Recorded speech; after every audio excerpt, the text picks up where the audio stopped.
আসসালামু আলাইকুম বন্ধুরা, কেমন আছেন সবাই? আশা করি আপনারা সবাই ভালো আছেন।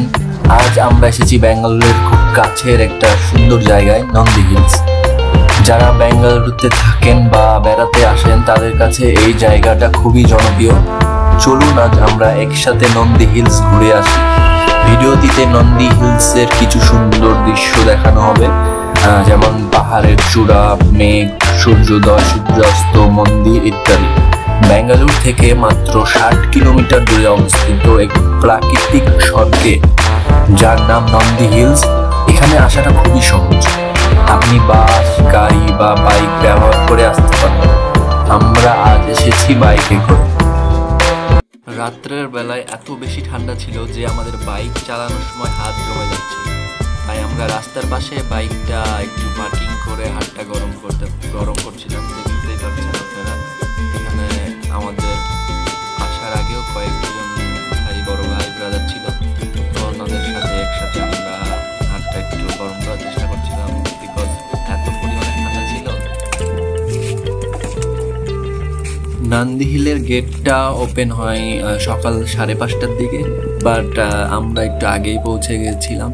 তো আপনারা দেখতে পাচ্ছেন এখানে সবাই আগুনে একটু গরম হওয়ার চেষ্টা করছে, এত বেশি ঠান্ডা। সবাই প্রায় আমরা 1 ঘন্টা আগে প্রায় পৌঁছে গেছিলাম। তো 1 ঘন্টা প্রায় ওখানে বসে আমরা এই আগুনের তাপে নিজের বডি গরম করার চেষ্টা করছিলাম।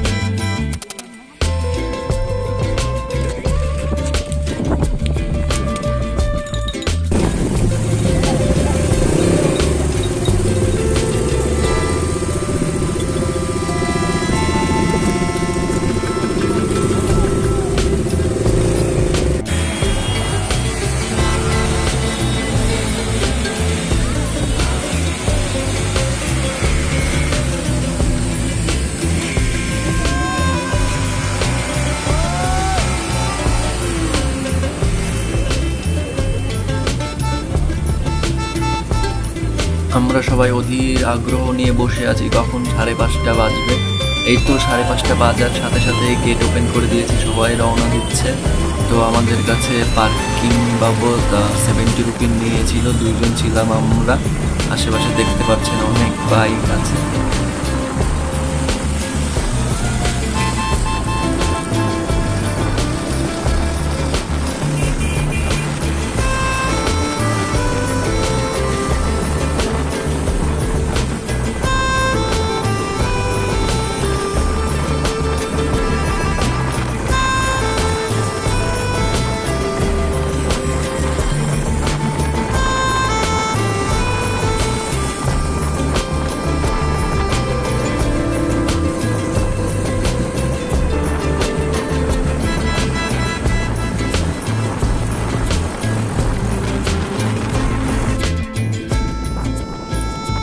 নন্দী হিলস সমুদ্রপৃষ্ঠ থেকে প্রায় 1478 মিটার উঁচুতে অবস্থিত, তাই এখানে সবসময় একটা ঠান্ডা ঠান্ডা ভাব থাকে।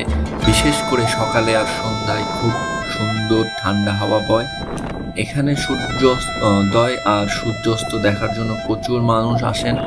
আমরাও চেষ্টা করব আপনাদের কিছু সুন্দর মুহূর্ত দেখাতে। নন্দী হিলসের ইতিহাস অনেক গল্প জড়িয়ে আছে। এটি টিপু সুলতানের গ্রীষ্মকালীন আবাসস্থল ছিল।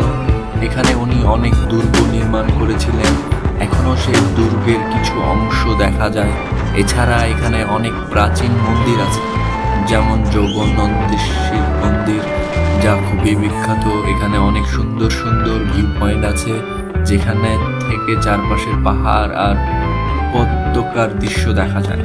মেঘের মধ্যে হারিয়ে যাওয়া পাহাড়গুলো দেখতে অসাধারণ লাগে।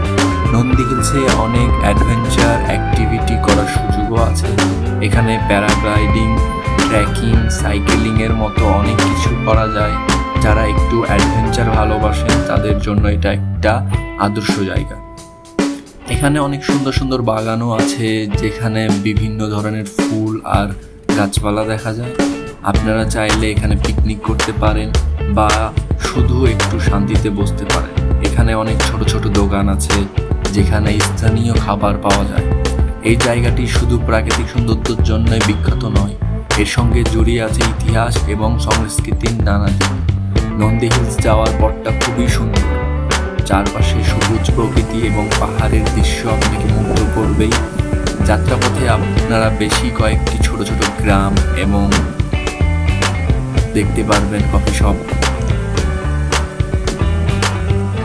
ঘুরতে ঘুরতে ক্ষুধা পেয়ে গেছে, চিন্তা করবেন না, এখানে বেশ কয়েকটি ছোট ছোট রেস্টুরেন্ট এবং টি স্টল আছে, যেখানে আপনি দক্ষিণ ভারতীয় খাবার যেমন ইডলি, দোসা এবং ফিল্টার কফি খেতে পারেন।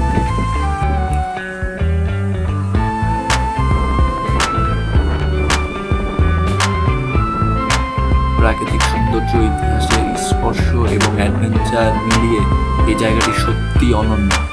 যদি আপনারা কখনো ব্যাঙ্গালোরের আশেপাশে যান তাহলে নন্দী হিলস ঘুরে আসতে ভুলবেন না।